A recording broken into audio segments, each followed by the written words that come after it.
This is Oliver Art Center's 20 Questions. I'm Mercedes Michalowski, the Executive Director, and we're going to jump right into question number 1. Could you please introduce yourself? My name is Corey Bechler. I am the middle school, high school art teacher at Benzie Central Schools, and I also like to play with clay. Perfect. So then that takes us right into question number 2. What is your favorite medium? I like getting my hands dirty a little bit. Taking a natural material found in the rivers and lakes and making it into bowls, plates, and cute little whimsical little birds and dogs. It's a lot of fun. Awesome. So when did your interest in art begin? How much time do we have? I never took an art class in high school. I took a black and white photography class my senior year of college, just kind of on a whim. Fell in love with the medium, fell in love with the subject matter, and the professor was an awesome dude. From that, he and I had many conversations as almost like a mentor-mentee type of situation. And that following semester, I took all art classes and went from 0 credit hours to I think 20 credit hours 3 months later. And eventually got a triple major at Hillsdale, where history, science, art, and got a teaching degree, and stumbled onto this clay thing almost by accident. I graduated from college and never really touched clay before. But thank God for this thing that was just starting called the internet, library books. Thank goodness for the Darcy Library. And I was thirsty for it. So I played every chance I got with clay in the classroom and blew up a bazillion things along the way. Back in the day, before the Oliver Art Center, is called the Crystal Lake Art Center, and they asked me to help with the clay program there. And I told them I'd keep the seat warm until somebody better came along, and it worked out just fine. I got to play a little bit more, and now my wife and I do art fairs around the Midwest and a handful of gallery shows here and there, and it's been a blast. It's been a fun journey so far. Awesome. I love hearing about self-taught artists for sure. So who and or what inspires you in your work? Ooh, we live in one of the most beautiful areas in the world, and so I love fish. I love birds. They're a blast to watch. So obviously I'm a big fan of stylizing, not really cartooning, but playing around with different subject matters that involve birds, fish, dogs, basically whatever pops into my head. My wife and I go back and forth with 5 million ideas, and sometimes she wins and I make her ideas. Sometimes I win, and she works on helping with my ideas, and she helps me very much with our pottery business. And then I see 200 kids every day here at the school, and they're great.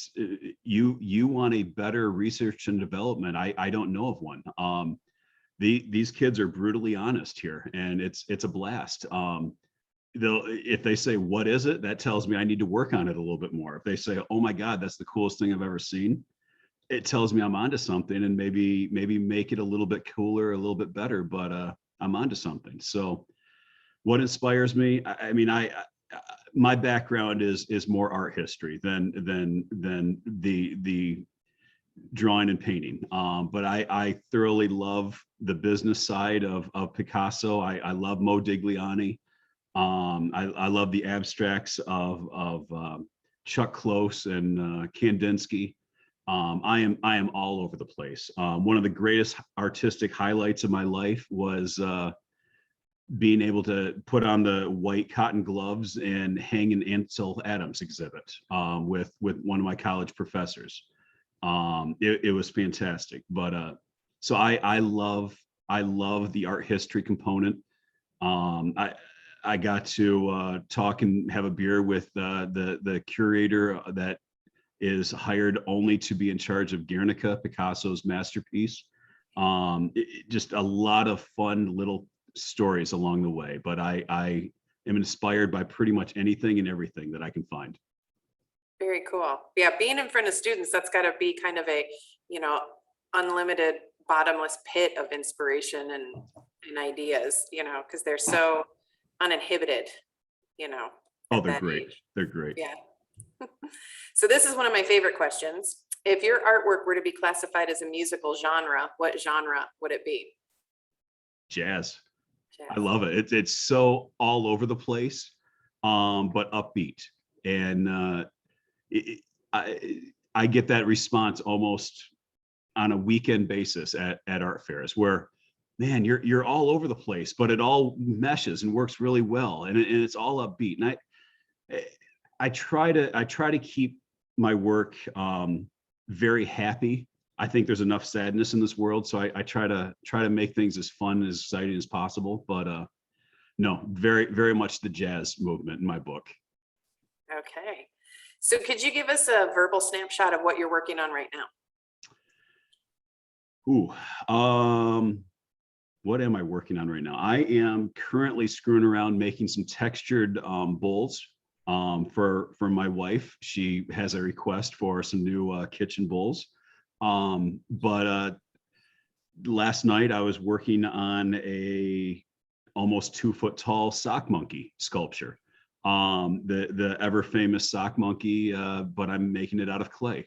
And I made one for a show down to University of Michigan this summer, and it sold. And I kind of didn't want it to sell. I kind of really fell in love with it. And I guess that's the joy of being an artist. You make another one. And I'm going to make one even cooler and better and funner, and hopefully have a spot in my house picked out for it.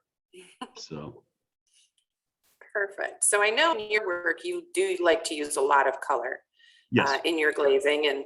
And so if you could only use the shades and tones of one color for the next few years, what color would that be? What sells is the whole black and white scheme. But I love to add a bazillion other colors to that. So I have potter friends that tell me, if you want to sell a coffee mug, make it blue. So I guess if I only could use one color, it would be blue because it sells. Me personally, I love black and white objects. Half the coffee mugs in my house are handmade black and white ones, or all black or all white. But no, for the financial artist type thing, I'm going to go with a blue coffee mug. Okay. Makes sense. So what is your favorite tool in your art toolkit? That's a great question. I use 5 bazillion different things in our clay endeavors.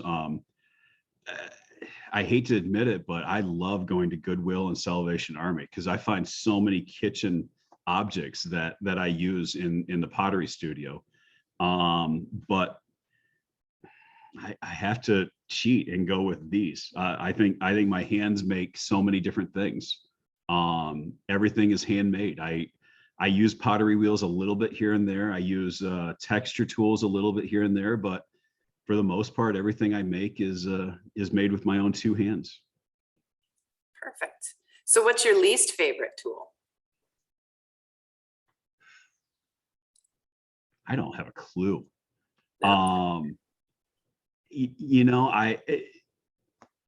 It's probably shameful to say, but as a potter, I'm supposed to be able to use this pottery wheel and make these giant vases and bowls, and I'm still struggling to get giant vases. I think the tallest one I've ever made is 2 feet tall, and it is a goal someday to make one 5, 6, 7 feet tall, but I haven't mastered it yet. So I guess it's my least favorite.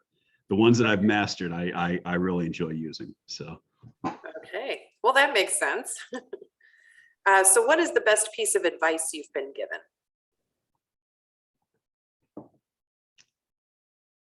You know, my dad was an awesome person. And when I remember telling him that I wanted a couch in my bedroom when I was a kid. I might have been 15, 16 years old. And he had that, if you want it, go build it type of mentality. I mean, for God's sakes, he built his own cannon. He wanted one. He went out and built a cannon, and it's a life-size Civil War cannon. And it just, that was the way I was raised. And so he said, if you want a couch, go build a couch. And so I made 57 different varieties and finally found one. And I took it off to college, and it was great. And I don't know, I had it for probably 10 years, and finally the wife said, no, we need to have something a little nicer. But the fact that you can make anything that you put your mind to, just what was the best advice I think I could have ever gotten from anyone. And so hats off to the guy. He gave me some great advice. Okay, so this next question might be a little unfair because I do know you work quite often with your wife in the studio and Yes. with your business. So do you prefer to work solo or in collaboration with others? So that is a fair question, and you're probably going to be shocked at the answer, but I think, like all marriages, we work extremely well together, just not in the same room together. She has her own little space to work, and I have my own little space to work. And occasionally when we have to work together, we are stumbling, bumbling on top of each other, workspace wise. But so we work very well together. I would say our business is doing fine, but we definitely don't work well in each other's spaces, if that answers that question. That does, that makes perfect sense. So which famous artist do you think would make a good president of the United States? Great question. You know, I read this and I kind of glossed over it when you first gave me the questions, and I still don't know the answer. And what immediately pops into my head, I mean, obviously I'd love to just see what Picasso would do because he was a weird dude, but using the whole, you have to be born in the United States, you have to be over 35 years old, using those requirements. I think Grandma Moses would give us the greatest knowledge base and oversight of any artist that I can think of. She didn't start painting until she was in her late 80s, early 90s. So she qualifies as that artist type person, but I think her words of wisdom would just be sage advice for everyone. Okay, totally didn't see that coming, but I like that answer. You're welcome. So what is your favorite meal? My wife makes the best homemade lasagna. If she makes lasagna, I will hide the entire dish from all of my children and just work on it for the next week. I love homemade lasagna, and my wife makes fantastic lasagna. Perfect. So what type of art or which artist hangs on the walls in your home? You know, we have a smaller home. We have a small log cabin over in the national park, and we absolutely love it there. But our wall space is limited, so we have a handful of Bechler pottery pieces hanging up. We have a Douglas David painting, one of his cute little oil paintings of a donut. And my wife has a very good eye for black and white photography, better than mine even. And we have a bazillion black and white pictures of grandparents and children and relatives, and our entire downstairs is filled with family photos in black and white. So a lot of Bechler photographs and pottery, and then a handful of other pieces from good friends that I've met on the art fair circuit or gotten to know over the years. Perfect. So what advice would you give your younger self? You know, this art world thing is brutal. There's a reason they call it starving artist. If you make it just for yourself, don't worry about selling it. But if you're worried about trying to sell it, you need to dot your I's, cross your T's, and listen to the customer.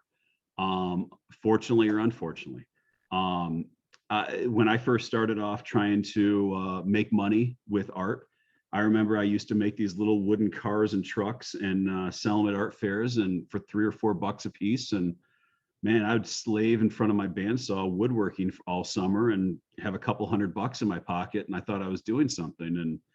And then I tried doing pointillism paintings, kind of like George Seurat. And man, I would sit at a show all day and not sell a single one. And that got a little frustrating. And so I eventually found this pottery world, and it's been a blast. I've met some great people. I've learned so much, and I think it's helped me become a better school teacher, a better person. I find myself so much more calm after I get to throw some clay around here and there and play. So it's been a blast. So sage advice to a younger self: be patient, and just kind of follow your passion. I don't know if that's a good answer or bad answer, but I'm sure I would. I think it's definitely a good answer. I'm sure I'll add a couple hundred more words if I ever see myself again in the past. So if you could time travel to safely make art for a week, what date or time period would you choose? You know, it's probably a really strange answer, but it's that art history teacher in me.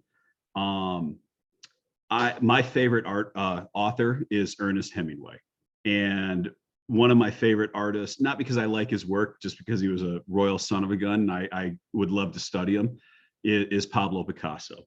And there's a little story in the art history books of end of World War II. All the GIs were kind of traveling around Paris, seeing the sights and sounds, and Hemingway was one of them. He was a writer or a newspaper editor or something, and he stopped at Picasso's studio, and Picasso wasn't home that day, but Picasso's doorman basically said, "Well, Monsieur Picasso's not here. Would you like to leave him a gift?"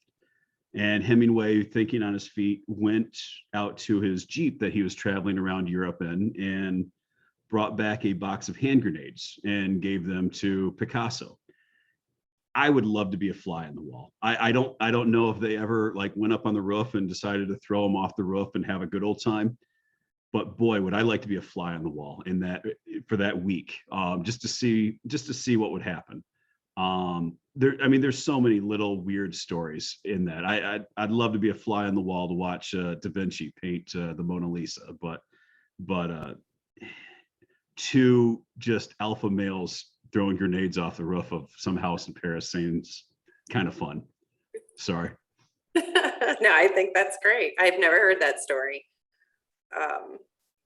So then, is there anything that you have to have when you're making art? Music or a certain coffee mug or something like that?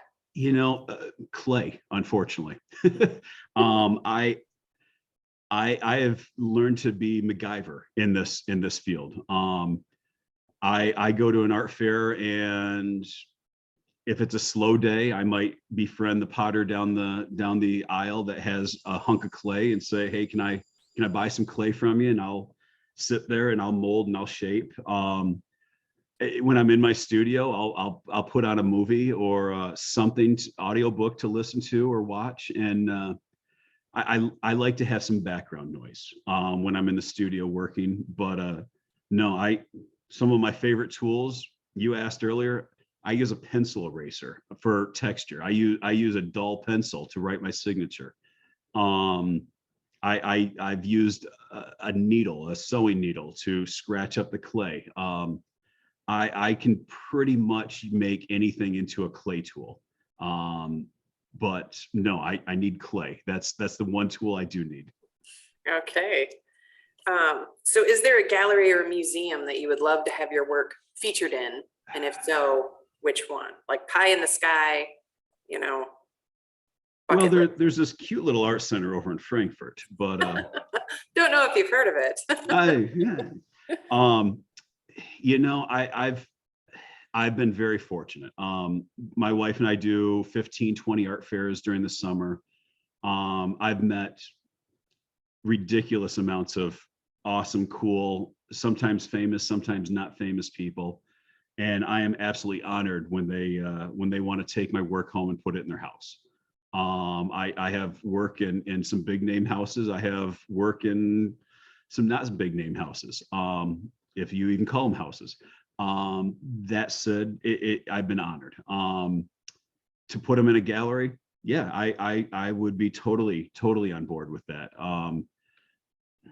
It, I think the more brand name gallery you get, the less the common folk can take that piece home and put it in their house. And I guess, to put it bluntly, I'm very honored anytime somebody wants to look at my artwork on a daily basis. So I guess somebody's living room, anybody's living room is my dream gallery. I know that's kind of a foo-foo answer, but that's just me. I'm just honored anytime somebody likes my work. So, Well, that makes sense. So how do you know when a work is finished? gosh, I sound like this is a Picasso art history thing, but one of Picasso's quotes, obviously in Spanish, but one of his quotes is, "Half of every great piece of artwork is knowing when to stop." And I tell my students that. Obviously, I'm here at school right now. You can see my stuff in the background for class, but no, you know, it's that fine line of, you can spend forever on one particular piece, but at some point you have to kind of walk away and say, do I need to do anything else to this to make it have any more of a wow factor? I mean, I love Fabergé eggs, but I think they're a little too gilded at times.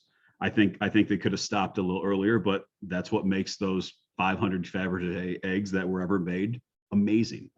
I love when I was in Barcelona checking out Antonio Gaudi's work. And yes, it is gaudy, but it's amazing. I mean, I thought he did just the right touch of putting enough, but not too much into each piece. So how do I know? I don't know, call it that little tingly feeling going up the neck where you just say, I think I'm done now. Sometimes with clay, I walk away for a month or two and come back to it.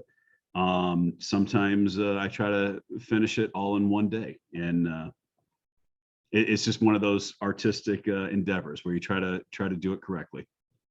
Right. And it varies piece to piece, I would imagine. Yes, very much. Okay. So our final question is, where can we find your work? Great question. So I have Instagram and Facebook and a website, all under Bechler Pottery. And then I have a little Etsy site that you can get a link to from most of those places. As well as I open up my studios a handful of times.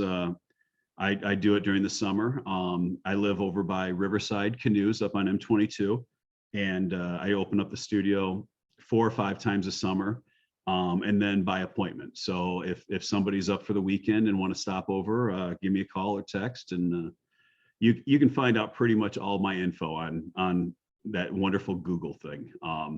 As my students have pointed out, they find my phone number and all that stuff. So I'm easy to get in touch with. I sometimes don't do a good job of getting back with people in a timely fashion, but I'm pretty easy to get in touch with. So Bechler Pottery, Bechler, Pottery, Pottery. So Perfect. thank you. Well, I thank you very much, Corey, for taking the time to talk with us. And it's a pleasure getting to know a little bit more about you and your work. And, we look forward to seeing your stuff in the future. Well, thank you very much. I appreciate you taking time out of your day to let me be a part of it. So absolutely. thank you to you and the Oliver Art Center. Thank you. Thank you. Have a good one.